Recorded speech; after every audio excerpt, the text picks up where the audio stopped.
Hello students, तो आज हम बात करने जा रहे हैं हमारा नेक्स्ट जो PYQ सीरीज़ है उसके बारे में।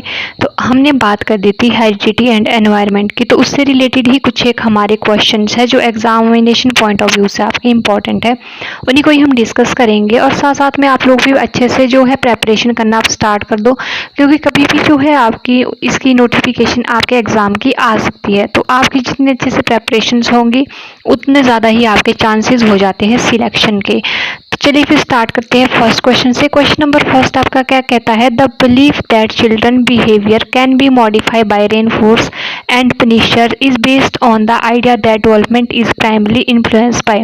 एक जो हमारा बिलीफ होता है बच्चों को लेके कि हम उनके बिहेवियर को मॉडिफाई कर सकते हैं अगर हम उन्हें थोड़ा सा पुनर्बलन या रेनफोर्समेंट दे या पनिशर करें, यानी उनको थोड़ी बहुत जब वो कुछ मिस्टेक्स कर रहे हैं तो उस टाइम पर उनको पनिश करें।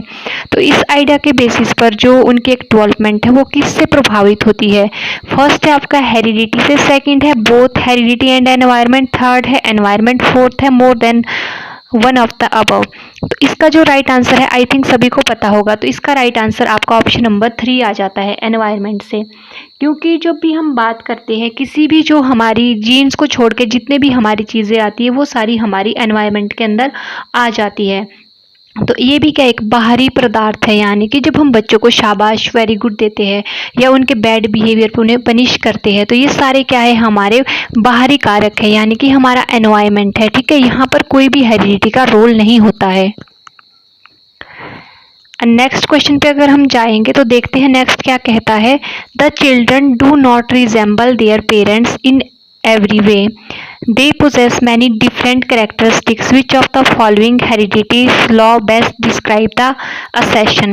तो यहाँ पर एक assertion आपके पास दिया गया है कि जो बच्चे हैं वो अपने पेरेंट्स से रिजेंबल नहीं करते हैं कई बार। तो क्या होता है, तो ऐसी कंडीशन में वो किस तरह की जो है लॉ को दिखाता है? तो है लाइक, बिगेट लाइक, सेकंड है वेरिएशन, थर्ड है रिग्रेशन, फोर्थ है मोर than one of the above. तो इसका राइट आंसर जो है वो है आपका ऑप्शन नंबर 2,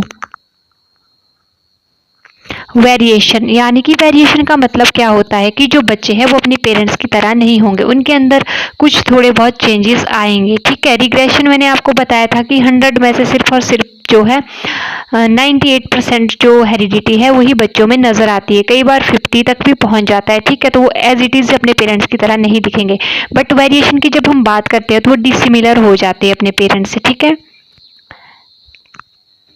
नेक्स्ट क्वेश्चन क्या कहता है हमारा? डेवलपमेंट चेंज आर और रिजल्ट ऑफ।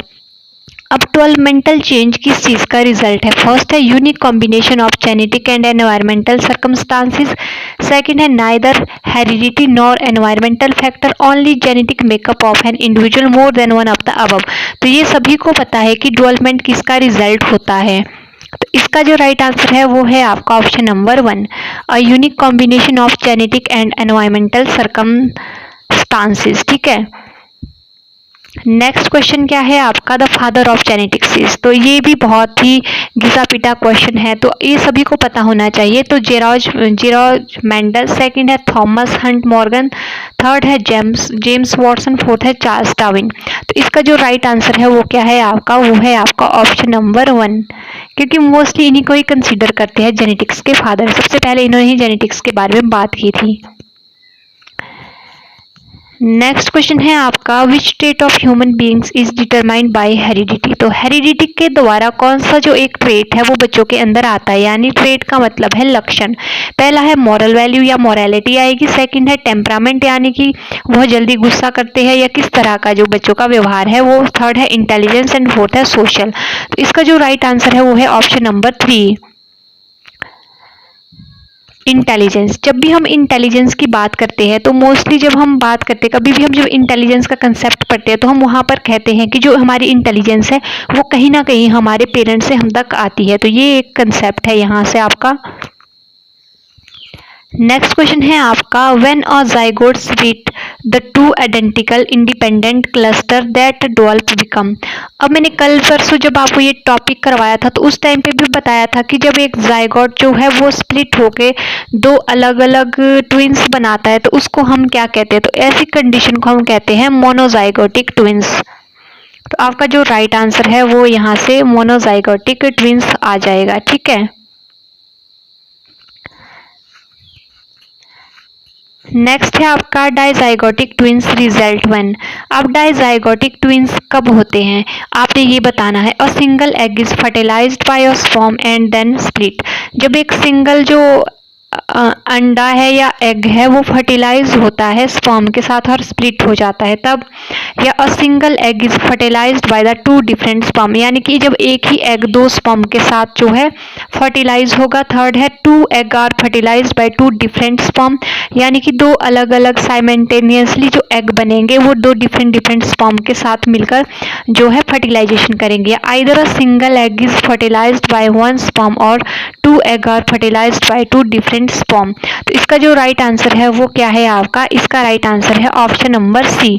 तो आई थिंक आपके जितने भी यहाँ से जो इम्पोर्टेंट क्वेश्चन बनते थे वो मैंने मैक्सिमम यहाँ पर कवर कर लिए हैं।